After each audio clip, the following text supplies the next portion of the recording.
जय श्री राम, जय बागेश्वर धाम। दोस्तों, आज मैं आप सभी को शरद पूर्णिमा के बारे में बताऊंगी, क्योंकि इस साल यानी कि 28 अक्टूबर 2023 को ही शरद पूर्णिमा है और उसी दिन लगने जा रहा है साल का अंतिम और दूसरा महाचंद्र ग्रहण। और ये बहुत ही भयंकर चंद्र ग्रहण है।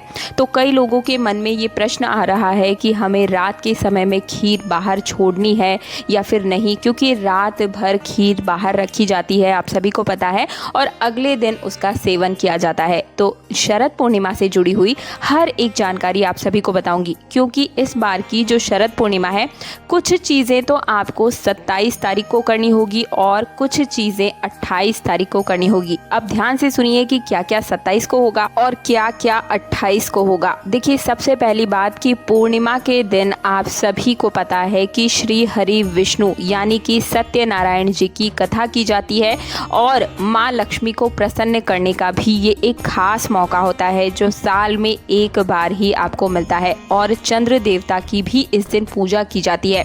और इस बार आप सभी को मैंने अभी बताया कि शरद पूर्णिमा के दिन ही विशेष पूर्णिमा है। इसको पोज अग्रिम पूर्णिमा भी बोला जाता है। और इस बार जो पूर्णिमा है ना, शरद पूर्णिमा विशेष इसलिए भी है क्योंकि इस बार ग्रहण की छाया में ये पूर्णिमा पड़ेगी और ये जो ग्रहण है वो भारत में भी आसानी से देखा जा सकेगा। 28 अक्टूबर 2023 दिन शनिवार को पड़ने जा रहा है। ऐसे में शनिवार का दिन है, तो ऐसे में आप जब पूजा करेंगे तो बहुत सारे लोग ब्रह्म मुहूर्त में पूजा कर लेते हैं। तो ब्रह्म मुहूर्त में पूजा न करें, इस बात का ध्यान रखें कि आपको नहीं करना है। अगर आप ब्रह्म मुहूर्त में पूजा करेंगे तो आपको माँ लक्ष्मी का आशीर्वाद और धन दौलत बिल्कुल भी प्राप्त नहीं होगी, क्योंकि शनिवार का दिन भी है। तो शनिवार के दिन जो शनि भगवान है, शनि देव हैं, वे पीपल में विद्यमान रहते हैं। तो सूर्योदय जब हो जाए तो 10 बजे तक आप बिल्कुल पूजा कर सकते हैं।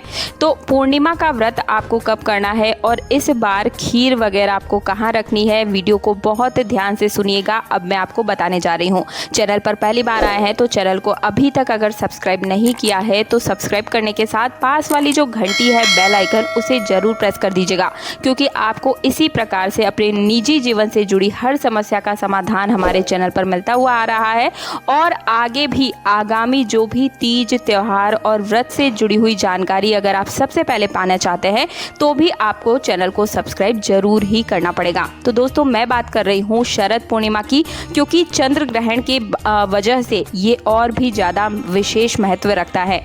इस पूर्णिमा को अमित पूर्णिमा भी कहा जाता है, क्योंकि इस दिन चंद्रमा धरती से सबसे ज्यादा नजदीक होते हैं और इस दिन जो ओस पड़ती है, यानी कि ओस की बूंदें जो पड़ती है, उसमें अमृत का वास रहता है और उससे ही अमृत भी बनता है।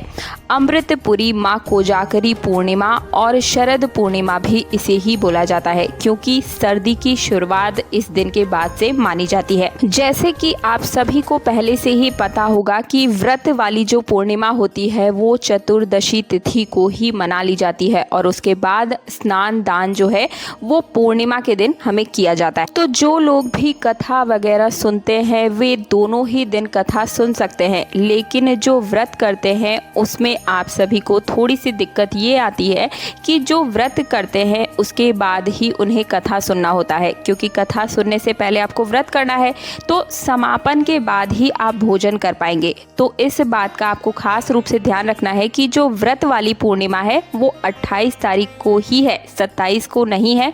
तो व्रत भी आप रहेंगे और कथा जो है सत्यनारायण भगवान की वो भी आपको करनी है, क्योंकि आप सभी को पता है पूर्णिमा के दिन माता लक्ष्मी को अगर आप प्रसन्न करना चाहते हैं तो सत्यनारायण भगवान की कथा अवश्य रूप से आपको करनी है या फिर उसका श्रवण करना है, ताकि माता लक्ष्मी की कृपा आपके घर पर, पूरे परिवार पर बनी रहे।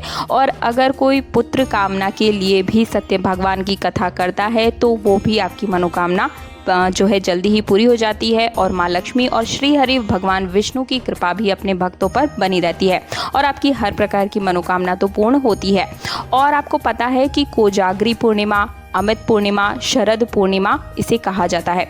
तो अब प्रश्न ये उठता है कि हमें जो रात्रि में खीर रखने की जो परंपरा है शरद पूर्णिमा की रात्रि को, वो कब रखनी है, क्योंकि उसी दिन लगने जा रहा है साल का सबसे बड़ा और आखिरी चंद्र ग्रहण।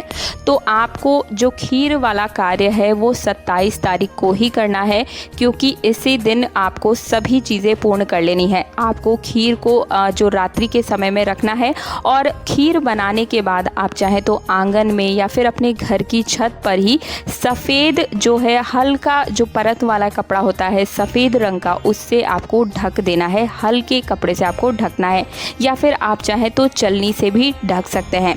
ठीक है। उसके बाद 27 तारीख की रात्रि को आपको ये करना है, क्योंकि 28 को शाम को ही 4 बजे से ही सूतक लग जाएगा, क्योंकि जो पूर्णिमा होती है वो 14 से ही यानी कि चतुर्दशी से लगेगा और पूर्णिमा तक रहेगा। और ग्रहण की वजह से आप 27 तारीख को ही खीर को जो है चांद की रोशनी में रख देंगे, और अमित वर्षा जो है वो आपकी खीर में हो जाएगी। उसके बाद अगले दिन सुबह में ही आप इस खीर को 28 तारीख की सुबह में ही आप इस जो खीर का है उसका भोग लगा लेंगे अपने आप को भी, और प्रसाद सबको भी आपको बांट देना है।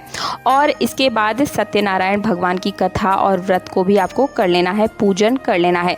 जिनको भी 28 तारीख को व्रत करना है वो पहले ही सुबह में ही कर लेंगे, और 3 बजे से यानी कि शाम के समय में 3 साढ़े 3 बजे से पहले ही आपको ये सारे काम कर लेने हैं। अब बात आती है कि शरद पूर्णिमा पर चंद्रमा की भी पूजा की जाती है, तो वो किस दिन करेंगे, तो वो भी आपको 27 तारीख की रात्रि को ही कर लेनी है। और एक खास उपाय बताने जा रही हूँ जिससे कि आपकी धन संबंधी जो भी समस्याएं हैं वो दूर होंगी, कर्ज से मुक्ति मिलेगी, संतान प्राप्ति या फिर किसी भी प्रकार की परेशानी के लिए माता लक्ष्मी श्री हरि विष्णु का आशीर्वाद आप पाना चाहते हैं, तो 27 तारीख की रात को ही पूजन के समय ही आपको पलाश की पत्ती लेनी है और एक चांदी का सिक्का लेना है। चांदी का सिक्का ना मिले तो आप जो साधारण सिक्का होता है उसका भी प्रयोग कर सकते हैं, और उस पर श्वेत यानी कि सफ़ेद रंग का चंदन से आपको तिलक करना है।